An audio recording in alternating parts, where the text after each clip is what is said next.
So হ্যাঁ Bitul family, Ram Ram, it's me Riya. তো তোমরা সবাই কেমন আছো? আশা করছি খুব ভালো আছো। তো তোমাদের আশীর্বাদে আমিও ভালো আছি।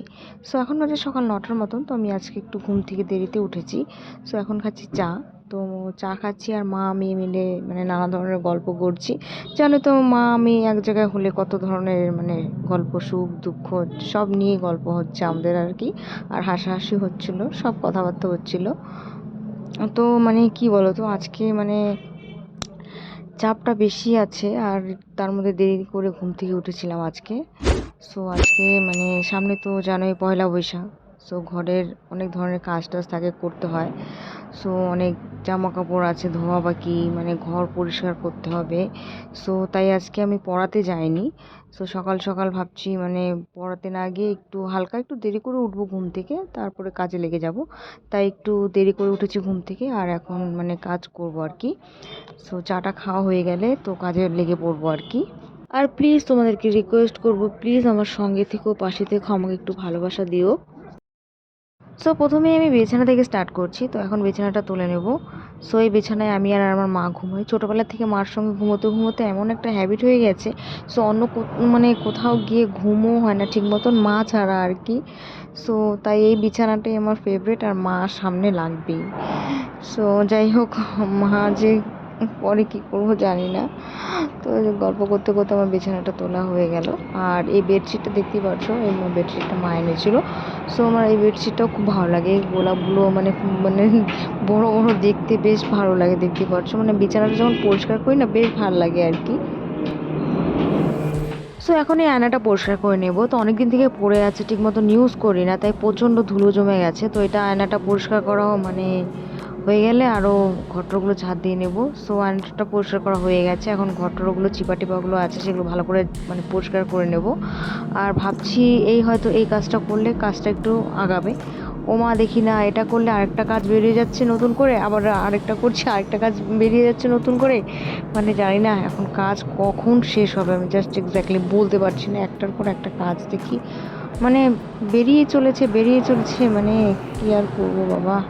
তো যাই হোক, ফাইনালি আমার দেখতেই পাচ্ছ আয়নাটা সুন্দর করে পরিষ্কার করে নিয়েছি। আর এই যে আমার আয়নার উপর একটা গণ্য দেবতা আছে, আর এই যে একটা ফুল, সামনে ক্যালেন্ডার, একটা ছোট্ট লাভ, আর এই যে টমি। ঠিক আছে, সো এটাই একটা সুন্দর মানে প্লেস আর কি আমার। এখানে মাঝে মধ্যে রিলসে একটু ভিডিও টিডিও করি, কিন্তু আয়নাটা বেশি ইউজ করা হয় না জন্য ওটার মধ্যে ধুলো জমে যায়। আর এই যে আমার ছোট্ট একটা রিং লাইট দেখতে পাচ্ছ। এখন এই জায়গাটা পরিষ্কার করবো আর কি। এই জায়গাটার মধ্যে টেবিলে মানে আমার পড়ার জিনিসগুলো আছে, দেখতে পাচ্ছ। সো এখন এগুলোকে সুন্দর করে পরিষ্কার করে নিই।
তো ঘর পরিষ্কার করতে করতে হঠাৎ করে মাথাটা কেন জানি না এত ব্যথা করছে, আমি জাস্ট বুঝতেই পারছি না কেন। তাই মা বললো মাথায় একটু তেল দিয়ে নে, যদি ভালো লাগে, আর ফ্যানের সামনে গিয়ে একটু বস। তো আরও অসুবিধা কি, আমার খাটটার থেকে ফ্যানটা অনেকটাই দূরে, কারণ ঠান্ডার সিজনে মানে খাটটাকে পিছনে করে নিয়েছিলাম, ফ্যানের মুখোমুখি এখন নেই। তাই ফ্লোরের মধ্যে একটা ম্যাট পেতে, উপরে একটু বেডশিট মানে আবার একটা বেডশিট উপরে দিয়ে পেতে এখন নিচে একটু শোবো আর কি, ভাল লাগছে না। তো আর মানে কি বলবো, টোটাল ঘরটা ভালো করে পরিষ্কার করতে পারিনি, মাথাটা এত ব্যথা করছিল। তাই স্নানটা সেরে নিয়ে এখন একটু তেল দিয়ে একটু ফ্যানের মুখোমুখি শোবো।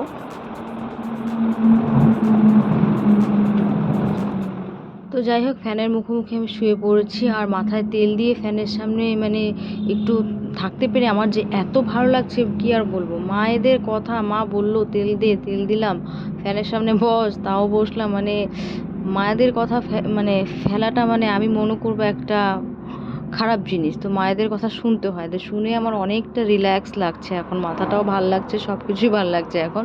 তো যাই হোক, তবুও আমি ভিডিওটা বেশি দূর আগাবো না, ভিডিওটা আমি এখানে শেষ করব। আশা করছি আমার এই ভিডিওটা তোমাদের ভালো লেগেছে। ভালো লাগলে প্লিজ লাইক করবে, চ্যানেলটাকে সাবস্ক্রাইব করে সঙ্গে বেল নোটিফিকেশনটা অন করে দেবে, সুস্থ করে কমেন্ট করে দেবে, বন্ধুবান্ধব ফ্যামিলির সঙ্গে শেয়ার করে দেবে। টাটা, সুস্থ থেকো, ভালো থেকো।